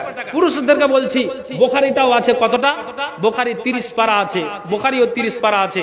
আমি আপনাদেরকে বলবো যে আপনারাও যদি 500-1000 টাকা করে দিতে পারেন মামু, আর 200 টাকা দিয়ে 500 করে না মামু, 200 টাকা দাও, দে দাও মামু। মসজিদের ব্যাপার আলহামদুলিল্লাহ, এখানে নতুন মসজিদ দাও মামু, দোয়া করে দেবো তোমার ব্যবসা যেন ভালো হয়ে চলে। আর সেক্রেটারি দোকানকে ফেল করে দিবে। হ্যাঁ আচ্ছা, কালি ফের হার বেতন কমিয়ে দিবে। সব দিকে ভয় জি ভাই, মূলবীর খেয়ে বাঁচান নেই। ইউটিউব তো চলছে। আচ্ছা আলহামদুলিল্লাহ, ইউটিউব চ্যানেল হচ্ছে আলহামদুলিল্লাহ। আর 200 টাকা করে টাকা দেন, 200 টাকা করে টাকা, বেশি না 200 টাকা করে টাকা। সবাইকে বলছি কেউ যাবে আলহামদুলিল্লাহ। একজন দাদু আমার আছেন, সুন্নাতি দানগুলো, এই যে আল্লাহ রসুল এই দানগুলো বেশি পছন্দ করেছেন। নাকের, কানের, হাতের, পায়ের আংটিগুলো, নাকের, হাতের এই সুন্নাতি দান, সোনা চাঁদি যে যা পারবেন একটু আল্লাহর রাস্তায় দেন না, দেন। আপনাদের জন্য খাস করে দোয়া করবো। কে আছেন? আর সবকে আমাদেরকে ছেড়ে চলে যেতে হবে, একটাও কেউ আমাদের আমরা এখানে করবো না। আপনাদেরকে কবরের ব্যাপারে একটা শায়রি শোনাবো। এক বস্তা কেন? 5 বস্তা কই তোমার আব্বা? এক বস্তা নেন। 1 বস্তা তোমার, 1 বস্তা তোমার মার, 2 বস্তা করে লেখেন। না 2 বস্তা না হলে ঘুরিয়ে দেবো, যা। আচ্ছা 2 বস্তা করেন। আচ্ছা 200 করে টাকা দেন তো, চাদরে ফেলেন। আমি আপনাদেরকে একটা কবরের শায়রি শোনাবো, আর আপনারা বক্তা নেওয়ার জন্য চেষ্টা করেন। কেটে দিলে জি আরেকজন আল্লাহ মাইরুল ইসলাম আল্লাহ 500 টাকা দান। দেখেন এই যে সোনা নারীটা খুলে দিয়েছেন আল্লাহ রসুলকে। তাহলে আপনাদেরকে বলবো নাকের, কানের, হাতের এই সুন্নাতি দানগুলো, সোনা চাঁদিগুলো একটু দেওয়ার চেষ্টা করেন। কি হ্যাঁ বক্তালে আছেন, বক্তালে আছেন। লেখো কি 500 টাকা, কি নাম তোমার আব্বার? আজমাল হোসেন। 500 টাকা লেখেন, তাড়াতাড়ি 200 টাকা দেন, 200 টাকা। কেউ খালি হাত করিয়ে না, ওই নারীটার মতো যে নারী সোনার পলাকে খুলে দিয়েছেন। আমি আপনাদেরকে একটা কবরের শায়রি শোনাবো, কবরের শায়রি, 5-7 মিনিট লাগবে। নতুন থালি দিয়েছে, কাঁসার থালি, হ্যাঁ নতুন দান। হ্যাঁ কোন বক্তাকে লাশ আছে নাকি যখন দান দিবে? এই সুন্নাতি দানগুলো একটু দেওয়ার চেষ্টা করেন। আসেন একটু আল্লাহ আসুন। জি এই যে আমি বলেছি 200 করে টাকা, আপনাদেরকে বলবো বুখারীটাও 30 পারা আছে। 100, 200, 500, 1000 টাকা করে যদি আল্লাহর রাস্তায় দিতে পারতেন, ইনশাআল্লাহ আপনাদের জন্য খাস করে দোয়া করব। আর যে মরণের ব্যাপারে আলোচনা করলাম, এগুলোকে আমলের চেষ্টা করেন। কিছু আমলের কথা বললাম, তেলাওয়াতে, সিজদা, এই আমল করেন। আর আপনি গোপন আমল করেন, ইনশাআল্লাহ আল্লাহ তাআলা আল্লাহর কাছে সাকার, আল্লাহ গো আমাদের তুমি জানটাকে আল্লাহ মালাকুলের মাধ্যম দিয়ে মরতে হবে, দুনিয়া ছাড়তে হবে। আল্লাহ তুমি আমাদের জানটাকে আল্লাহ যেন আমরা মুমিন বলে তোমাকে পরিচয় দিতে পারি। যেমন উম্মে হাবিবা বলছেন, আমি নিয়মিত আমলগুলিকে আমি করে যাচ্ছি, সুন্নাত পড়ে যাচ্ছি। ওই নারী যেমন সোনার পলাকে খুলে দিলেন মরণকে স্মরণ করে। তবে আলহামদুলিল্লাহ। আচ্ছা ঠিক আছে, আরেকজন আল্লাহ গো দিয়েছেন এখানে 400 টাকা দান অনুপাতে আল্লাহ নিকি যেন পান। মেটাও আল্লাহ তুমি মনের আরমান, যতদিন বেঁচে রবে ধরার বুকেতে, বাঁচে রাখিয়া খোদা সহি সালামতে। দেন তাড়াতাড়ি ভরেন, বক্তা চলে আসছে। জি যতদিন ভেরে যাবে ধরার। হ্যাঁ আচ্ছা আসেন, কই সাবর আলী, কই তাড়াতাড়ি আসেন, কই দাদু আসেন, জি তাড়াতাড়ি আসেন। কই সাবর আলী, কই কোনটা? ও আসেন না জি, হ্যাঁ ও সচিব। আচ্ছা 100 টাকা একদম আমার বাজি দিয়েছেন আল্লাহ গো, আল্লাহ দানকে তুমি সাদরে গ্রহণ করো। যেসা দান দিয়েছে আল্লাহ মনের বাসনা উদ্দেশ্য আল্লাহ তুমি পূরণ করো। আমিন সুম্মা আমিন রাহমাতিকা ইয়া আরহামার রাহিমিন। যুবক ছেলেরা 100-200 করে দিলে অনেক হয়ে যাবে, মসজিদটা বানাতে হবে। আসেন একটু আল্লাহর রাস্তায় আসুন, আসুন একটু, আসুন তাড়াতাড়ি আসুন মামা। জি আসুন একটু আল্লাহর রাস্তায় আসুন। কত দিবে চাঁদির এটা? কে দিলে তুই? আর হাতে আছে 1000 সবর। আচ্ছা এই তোর হুব গাল দিব না তো? আচ্ছা তো আলহামদুলিল্লাহ, চাঁদির আল্লাহ গো পলা দিয়েছে, আল্লাহ দানকে তুমি সাদরে গ্রহণ করো। যা দান দিয়েছে মনের বাসনা উদ্দেশ্য আল্লাহ তুমি পূরণ করো। আমিন সুম্মা আমিন রাহমাতিকা ইয়া আরহামার রাহিমিন। তাড়াতাড়ি চাদর দেন। হ্যাঁ সাবরালি 1500 না কত কত কই কই কই কই সাবরালি দাদু কই কত কইলেন দাদু 1000 কইছে 1500 চাইছে নাকি 2000 করেন নাকি মসজিদের বাবা সেদিন কি আছে ডিম কে দিলে 2000 কে দাও আচ্ছা ঠিক আছে ডিম তো আমি বাড়ি নিয়ে যাবো ডিম হ্যাঁ ডিম ছাড়বো না আচ্ছা আলহামদুলিল্লাহ তাড়াতাড়ি আসেন থাল তো থান উসাইতে হবে ফের ঝাঁকে ছাড়িয়ে না এক বস্তা জাকির হোসেন এক বস্তা জয় না লেখেন জাকিরের বাবা না জাকিরের বাবা না কোন জাকির কোন জাকির ও মাজিদ মিস্ত্রি হ্যাঁ হ্যাঁ লেখলেন লেখলেন আচ্ছা এটা কে জাকির আচ্ছা ও আল্লাহ 200 টাকা দেন এই খুচরা রাখেন এই যে আমার হাতে আছে আমি দোয়া করব চাদর তাড়াতাড়ি ভরেন সুন্নাতে দানগুলো দিয়ে পাঠান এই পলা এই যে হার এই যে নাকের ফুল আংটি অবশ্যই আপনারা দিয়ে পাঠান জি আল্লাহর রাস্তায় দিয়ে পাঠান আপনাদেরকে একটা কবরের শায়রি শোনাবো কয়েক মিনিট লেগে যাবে শায়রিটা শোনাতে কিন্তু আমি ডিস্টার্ব যেন না হয় তার জন্য আমি ওটাকে পরে বলবো হ্যাঁ দাও কেরালাতে আছে আর এই আংটি টাংটি দিবা না নাকের ফুল গালা দিতে কহ যাও হ্যাঁ তোমার মার কাছ থেকে চলেছো আল্লাহ একজন 100 টাকা দান দিয়েছে আল্লাহ দানকে তুমি সাথে গ্রহণ করো সিমেন্ট গুলো আপনারা এখন সিমেন্ট গুলো লেখেন মসজিদটা করতে হবে নতুন মসজিদ জি মসজিদের সোনারে আজান চল নামাজে চল আচ্ছা লেখা দেন এক বস্তা সিমেন্ট আল্লাহ দান দান অনুপতি আল্লাহ নেকি জন পান মিটাও আল্লাহ তোমার আরমান যতদিন বেঁচে রবে ধরার বুকেতে বাঁচায়া রাখিয়ে খোদা সহি সালামতে আইনতার করিয়াছে অন্ধকার করে তোরা ইয়া নিয়ে প্রভু নিজ কৃপা করে আরেকজন ভাই আমার 200 টাকা দিল কিনা দিল মল দানে বুঝা গেল যে সাথে যে নিয়াতে করিয়াছে দান উদ্দেশ্য পূরণ করো তুমি রহমান আমি হীন গুনাহগার দোয়া দিব কত আল্লাহ তুমি নেকে দিও তোমার মনের মতো আমিন আমিন সুম্মা আমিন বিরহমাতিকা ইয়া রহমান রহিমিন একজনে বাদ যায় না 200 টাকা করে টাকা যদি না থাকে 100 টাকা ভরেন 50 টাকা ভরেন 100 টাকা ভরেন 50 টাকা ভরেন কিন্তু কেউ খালি করিয়েন না ওই নারীর মতো যে নারী সোনার পালাকে খুলে দিয়েছে আলহামদুলিল্লাহ মাশাআল্লাহ টিলি মুরগি ডিম আচ্ছা মাশাআল্লাহ রাখেন পরে দুই বেলা ভাগ করব ও হ্যাঁ জি আরেকজন আল্লাহ 250 টাকা আল্লাহ দান দিয়েছে দানকে আল্লাহ তুমি সাদরে গ্রহণ করো যে আছে দান দিয়েছে মনের বচন উদ্দেশ্য পূরণ করো আমিন সুম্মা আমিন কেটে তুমি দিলা না কে পাঠান গিয়াসউদ্দিন আর 500 পারা যাবে না অসুবিধা আছে না এক বস্তা সিমেন্ট যদি লাখাই মাজারুল এক বস্তা সিমেন্ট পারা যাবে না দিবা পরে এক মাস পরে দিবা এখানে বসে হবে না আল্লাহ দাও আলহামদুলিল্লাহ মাজারুল গিয়াস এ নামটা কি ভাই আচ্ছা কি নাম মামার নাম মুমিন আলী 500 ওরে আল্লাহ রে আরেকজন আল্লাহ 100 টাকা দান সুন্নাতে দানগুলো আংটি গুলো দিয়ে পাঠান তাতে দিয়ে পাঠান আরেকজন আল্লাহ 100 টাকা দান অনুপথে আল্লাহ নেকি যেন পান মিটাও আল্লাহ তুমি ওনার আরমান আমিন সুম্মা আমিন আরেকজন আল্লাহ 100 টাকা দান অনুপথে আল্লাহ নেকি যেন পান মিটাও আল্লাহ তুমি ওনার আরমান যতদিন বেঁচে রবে ধরার বুকেতে বাঁচাইয়া রাখিয়ে খোদা সহি সালামতে আইন তার করিয়াছে অন্ধকার করে তোরা ইয়া নিয়ে প্রভু নিজ কৃপা করে মাইনে দুরন্ত ছেলে কোথায় যে ছিলি দুই হাত বেতা আজ কোথায় জড়াইলি আরেকজন ভাই আমার এখানেতে ছিল 100 দান আল্লাহ তোমার রাহে দিল ছিল কিনা ছিল বলার দানে বোঝা গেল একটা হার এসেছে পলা এসেছে নাক ফুল বাকি আছে কানের বাকি আছে এই দানগুলো আল্লাহ রাসূল খুব পছন্দ করতেন আর এক বস্তা সিমেন্ট লিখে দেন দিবেন আপনি এক মাস পরে দিবেন লিখে দেন কি নাম এক বস্তা সিমেন্ট লিখে দেন এটা কে দিলে তুমি দিলে এক বস্তা সিমেন্ট লিখে দেন আচ্ছা যাও এই আবুল কাসেম আব্দুল মাতিন হ্যাঁ লেখছেন বাজি ওই সিমেন্টটা লিখলেন বাজি আচ্ছা লেখেন এক বস্তা সিমেন্ট আল্লাহ দান অনুপথে আল্লাহ নেকি যেন পান আরেকজন আল্লাহ 100 টাকা দান অনুপথে আল্লাহ নেকি যেন পান মিটাও আল্লাহ তুমি রামান ওই মহিলার দানটি আসলে আমি কবরের শায়রিটা শোনাবো আপনারা অবশ্যই 100 200 করে সবাই আপনারা দেন ওখানে ওই চাদরটাতে কেউ খালি করিয়েন না কেউ খালি হাত করবেন না এই যে তেলাওয়াতে সিজদা এই আমলটা করবেন আর নিয়মিত গোপন আমলগুলো করার চেষ্টা করবেন ইনশাআল্লাহ আল্লাহর কাছে আশা রাখবো আল্লাহ তুমি আমাদের কি করো মরার সময় তুমি আল্লাহ আমাদের জানটাকে সহজভাবে কবুল করিও আল্লাহ গো এটাই তোমার কাছে আশা এটাই তোমার কাছে দোয়া আছেন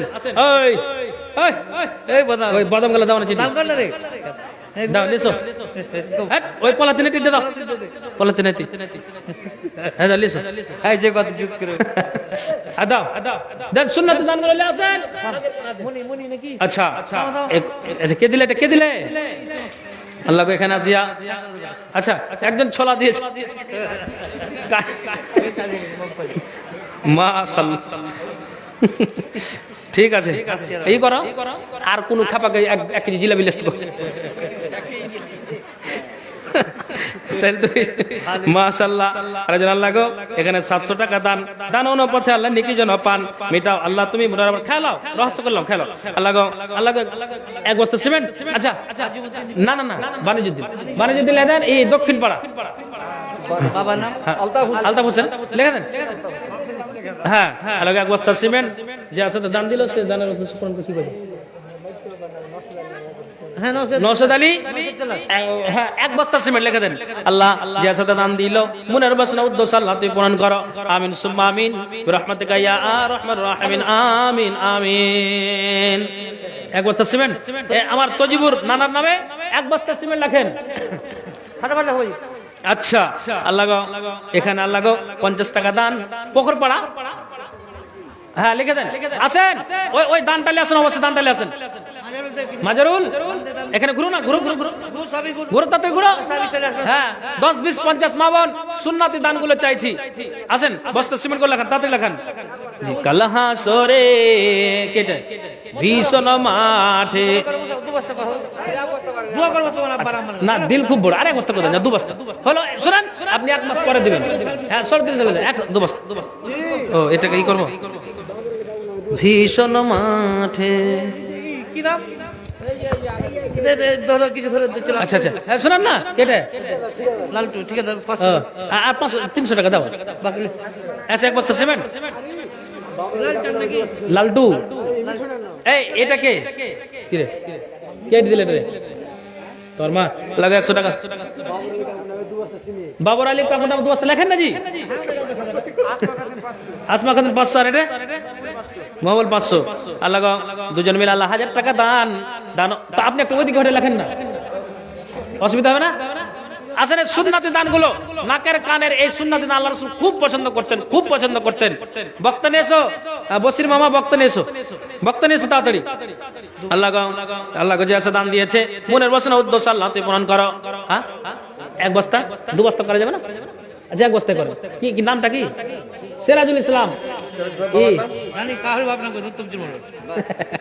আচ্ছা লেখেন, তাদের লেখেন। জি মরণামায় ডাক দিয়েছে, যেতে হবে ভাই।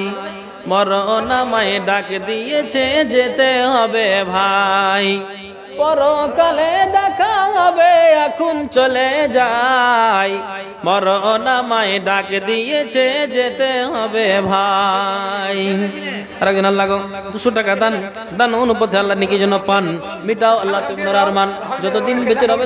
এই লিখছে যে রে 2 বস্তা সিমেন্ট, আনিসুর রহমান লেখেন। এটা মায়ের কাছ থেকে এলো। আচ্ছা তো একবার বেটি জেলার কাছে যাও। কি আনিসুর রহমান নাকি? এই 2 বস্তা সিমেন্ট, আনিসুর রহমান লেখেন। ওই নুরুল হক। তাড়াতাড়ি করেন। আসেন আসেন, বক্তা চলে এসছে, বক্তা চলে এসছে। কোথায়? ও 2 বস্তা। কখন এসছো তোমরা? আচ্ছা তাড়াতাড়ি আসেন, তাড়াতাড়ি। দানের পর্বটা ছেড়ে দেন, বক্তা চলে এসছে। মাশাআল্লাহ, আলহামদুলিল্লাহ। একটা গ্লাস দিয়েছে দান, দান অনেক। 1 বস্তা সিমেন্ট। এই এই আপনি লিখছেন সিমেন্ট গালা তো? আরেকটা কথা বলেন, একদম ফাঁকি হয়ে যাবে না? কোন ঠেলে লেগে যাবে? এলে ছুটে যাবে। আচ্ছা আরেকজন আল্লাহ গো 100 টাকা দান, একটা কাঁচা আল্লাহ গ্লাস দিয়েছে। আল্লাহ গো দান আল্লাহ তুমি সাদরা গ্রহণ করো। যে আছে দান দিয়েছে, মনের বাসনা উদ্দেশ্য আল্লাহ তুমি পূরণ করো। আমিন সুম্মা আমিন রহমাতিকা ইয়া রহমান রাহিমিন। আরেকটা আপনাকে ই করতে হতো, খাতা। তাড়াতাড়ি আন মা বোন। এই সুন্নাতি দানগুলো কি আর কেউ দেওয়ার থাকলে, নাকের কানের হাতের পায়ের, একটু আল্লাহর রাস্তা আসুন। আসুন একটু আল্লাহর রাস্তা আসুন। এই একটা কাউকে ছেড়ে দাও, তাড়াতাড়ি তাড়াতাড়ি করো। জি পাতা খুলে নাও। হ্যাঁ ওই টাকাটি গোছ করেন। আচ্ছা যারা দিবেন, তারপরে শেষ বক্তা আজকের ওই হযরত আলী ভাই আছেন।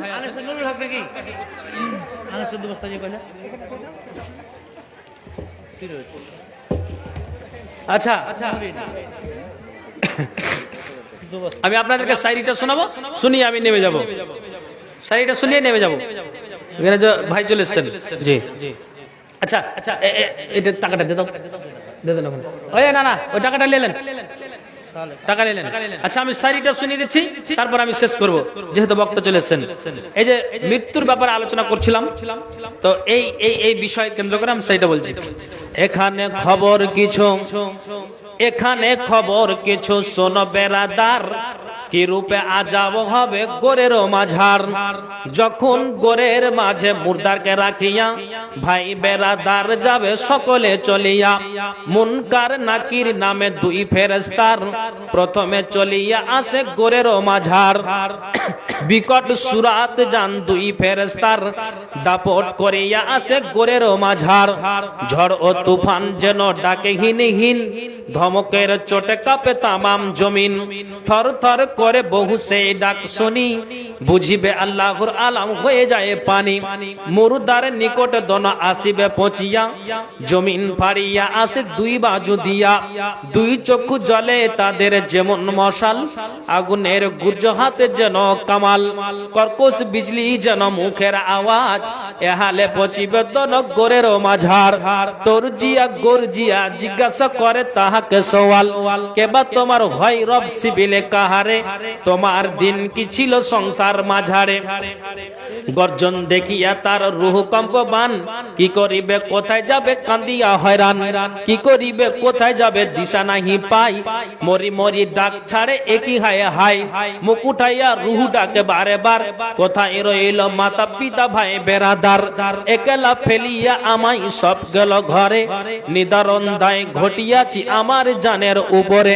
জানের পিয়ারা স্বামী রহিল কোথায়, দেখা দাও এসে মরে এমন সময়। এহেন দুঃখেতে পড়ি আকুবাকু করে, চারিদিকে চায় হাই বিচারিয়া ফেরে। মুনকার নাকির চোখ করিয়া লাল, তরজিয়া গরজিয়া পুছে তাহাকে সওয়াল, কেবা তোমার হয় রব সিবিলে কাহারে, দিন কি তোমার ছিল সংসার মাঝারে। তাড়াতাড়ি বলো তুমি কাহার উম্মত, জলদি করিয়া দাও সুয়ালের জবাব। এ কথা শুনিয়া মাইয়া দরে বেকারার, কান্দিয়া উঠিবে হাই কি দিবে উত্তর। চারিদিকে চায় হাই দিশা নাহি পাই, কহু কহু বলে হাকি কহে ফেরেশতাই। কাকুতি করিয়া বলে ফেরেশতারে ঠাই, ইহার খবর কিছু আমি জানি নাই। মুনকার নাকির শুনে এই বায়ান, গর্জিয়া উঠিবে দন আগুন সমান। শুন রে বেমান তুই দেখো না সবর, এই বলিয়া মাথায় মারে আগুনের গুরুজ। গর্জের চোটেতে ডাক ছাড়ে হাহাকার, তামাম জাহানে পচে আওয়াজ তাহার। তখন আসমান হইতে আসিবে আওয়াজ, কাফের মুশরিক এই ঝুঠা দাগাবাজ। কবরেতে দাও এর আগুনের বিছান, দোজকের দরজা খুলে আসো এ ফরমান। আগুনের বিছান এনে দেই তাড়াতাড়ি, দোজকের দরজা খুলে দেই সে ঘড়ি। গোসা ভরে গোর তাকে ধরিবে খিচিয়া, দুই পাশের হাড্ডি তার যাবে নিকালিয়া। ডানের পাজার ভেঙে বামে চলে যাবে, বামের পাজার ভেঙে ডাইনে তা আসিবে। বিষে জ্বর জ্বর হয়ে দুঃখ বেসমার, আহা আহা বলে ডাক ছাড়ে হাহাকার। আরেক ফেরেশতা আসে ঘরে তো তখন, বদসুরাতেই তার না যাই লিখন। গজব সুরাত তাকে দিয়েছে আল্লাহ, তামাম শরীরে তার দুর্গন্ধ রায়। সেই গন্ধ দুনিয়াতে কিঞ্চিত আসিলে, জিন ইনসান পশু পাখি মরিত সকলে। এই সেই বদবায়ু হবে তার গায়, দেখিয়া তরাস রুহ করে হায়রে হাই। দেখিবে রুহের পরে বিপদ আইসাই, এমন বিপদ আর দুনিয়াতে নাই। ডরে ডরাইয়া রুহ হবে বেকারার, পচিবে তাহাকে বলে কি নাম তোমার। তোমাকে দেখিয়া আমার প্রাণ বাঁচে নাই, কোথা হতে আসিয়াছ বলো আমার ঠাই। আনেওয়ালা বলে তখন শুনো রে পাগল, নিশ্চয় আমাকে জানো তোমার বদ আমল। দুনিয়াতে করিয়াছ যত বদ কাম, সেই বদে পয়দা হয়ে আমি আসিলাম। তোমার বদন হলো পয়দা আমার, আসিয়াছি সঙ্গে সঙ্গে থাকিব তোমার। এখন ডরাও কেন শুনো রে নাদান, নাহি পাবে মুক্তি তুমি আমার হাত এরান। আরেক ফেরেশতা আছে গোরের মাঝার, লোহার কাটার মতো পশম তাহার। এই সেই গজব তখন কবরে আসিয়া, রুহ লইবে সাথে গলেতে ধরিয়া। গলে গলে সিনাই সিনাই উরুতে উরুতে, আসিয়া ধরিবে তাকে না দিবে লড়িতে। এহেন দুঃখেতে পড়ে করে লাভ কাপ, ফিরিয়া কবরে আসে 99 সাপ। এহেন দুঃখতে পড়ে করে লাভ কাপ, ফিরিয়া কবরে আসে 99 সাপ। কবরেতে দাও এর আগুনের বিছান, দোজকের দরজা খুলে আসো এ ফরমান। আগুনের বিছান এনে দেই তাড়াতাড়ি, দোজকের দরজা খুলে দেই সে ঘড়ি। গোসা ভরে গোর তাকে ধরিবে খিচিয়া, দুই পাশের হাড্ডি তার যাবে নিকালিয়া। তা কবরের আজাব হতে যত মুসলমান, পানা চাও কায়েম রাখো আপনা ইমান। এ কথা জানিও সবে যত বেরাদার, একদিন যেতে হবে গোরের মাঝার। এ কথা জানিও ঠিক নাহি করি হাই, গোনা হতে এ বালা তোবা করো ভাই। অধিক আমি বলি জগতের ঘিন, আজাবে রিহাই করো এলাহি আমিন। আমি বান্দা গুনাহগার না দেখি কিনার, নিশ্চয়ই দিলে তো করি ভরসা তোমার। তুমি বিনে এ জগতে কেবা আছে আর, তাই অধিক আমি বলি জগতের ঘিন, আজাবে রিহাই করো এলাহি আমিন। আমি হীন গুনাহগার, আমি হীন গুনাহগার, বান্দা যে তোমার, গুনাহ হতে এ বালা করো সবার। ভাই ও বাবজিরা, মায়েরা ও বোনেরা, আর লম্বা করছি না, যেহেতু বক্তা চলে এসেছেন। প্রায় 200 ঘন্টা থেকে আমি বলছি, আমার পরে এ ভাই এসে চলে এসেছেন। সাদিকুল ইসলাম জালালউদ্দিন 2 বস্তা। সাদিকুল ইসলাম জালালউদ্দিন 2 বস্তা আপনারা দান দিলেন, আর আরো পরবর্তীতে দান আপনারা দিবেন। অবশ্যই আপনারা যারা খালি থাকলেন, শেষে দানটা আপনারা দিয়ে যাবেন। মসজিদের জালসা, মসজিদটা নতুন করে হচ্ছে, তো হোক আল্লাহ দেখ, তা আপনারা একটু যৌথভাবে দানটা দেওয়ার চেষ্টা করবেন। নাই নগদ, তা আপনি বাকি দিয়ে লিখাবেন, 2 দিন 4 দিন পর দিবেন। ভালো থাকেন, সুখে থাকেন, এ বলে আমি আমার বক্তব্য ইতি করছি। আসসালামু আলাইকুম রহমতুল্লাহ। ভাই মেরাজি সাহেব, আপনি এবার চলে আসুন। আচ্ছা ঠিক আছে, এখানে এসে বসুন। চলো ভাই, হ্যাঁ চলে যাবো। আচ্ছা আচ্ছা।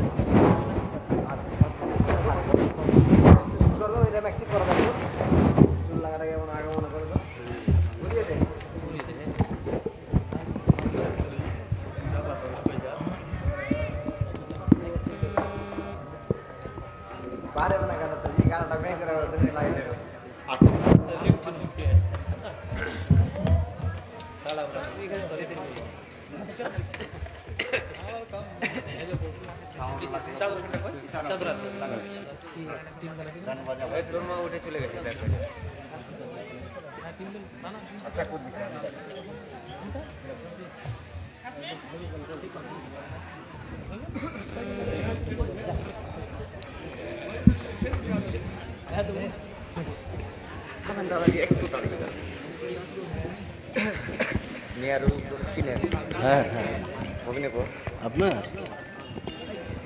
মৌলানা আব্দুল বারী ইসলামের মাদ্রাসা শিক্ষক কাকু মৌলানা আব্দুল বাবা, মুসলিম রহমানি নানা, মুসলিম রহমানী নানা, সব ভরপুর আলেমে। আব্দুল ওয়াহাব রহমানী ওটাও নানা। নানা ভালো কি চাইছেন আপনারা? গান বাজবে না,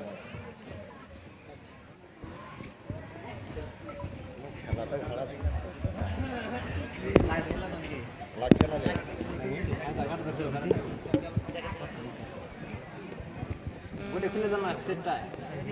আরো আছে আল্লাহ আল্লাহ রহমতে বাতাস।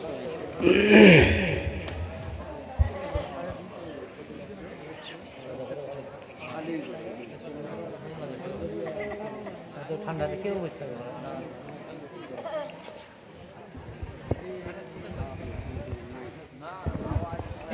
বিরক্ত করে দিলেই চালাবে বাস।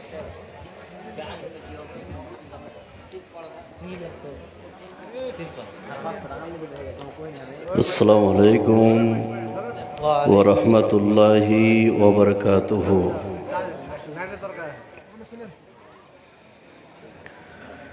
আলহামদুলিল্লাহ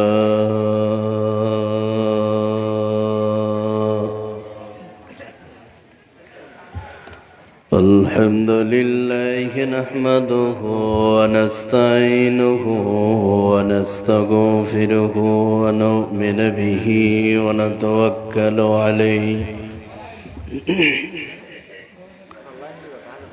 ونعوذ بالله من شرور أنفسنا ومن سيئات أعمالنا من يهده الله فلا مضل له ومن يضلله فلا هادي له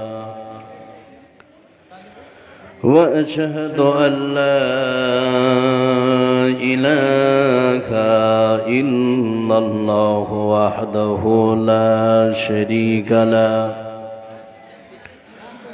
وأشهد أن محمدا عبده ورسوله أما بعد أعوذ بالله من الشيطان الرجيم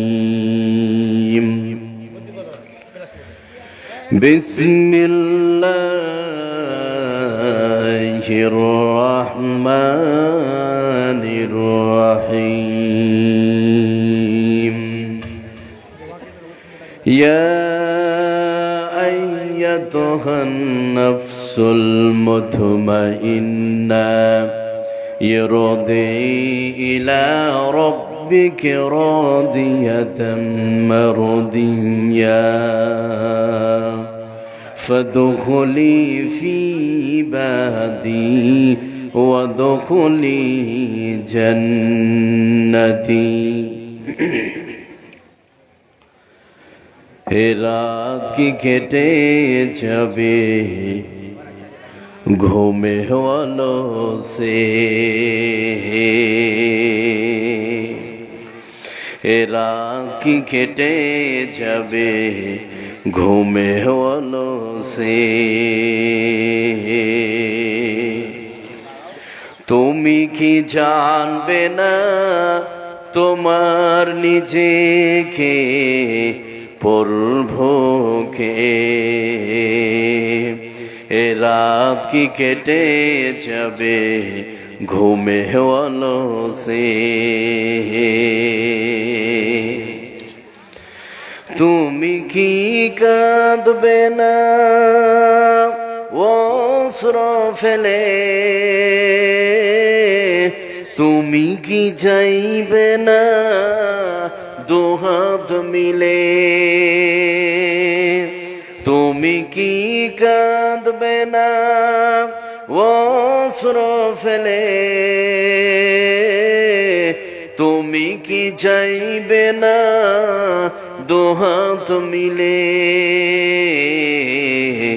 তুমি কি জানবে না মহাগ্রন্থ হৃদয় ঢেলে এ রাত কি কেটে যাবে ঘুমে হলো সে তুমি কি জানবে না তোমার নিজেকে পরভোকে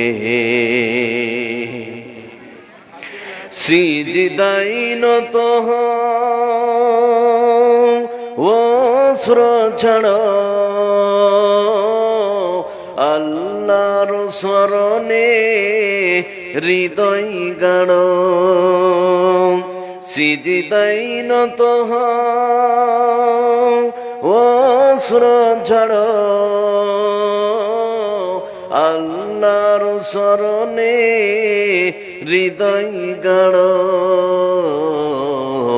প্রাণ ঢেলে সব ব্যথা বলো প্রভুকে বলো প্রভুকে এই রাত কি কেটে যাবে ঘুমে হলো সে তুমি কি জানবে না তোমার নিজেকে প্রভুকে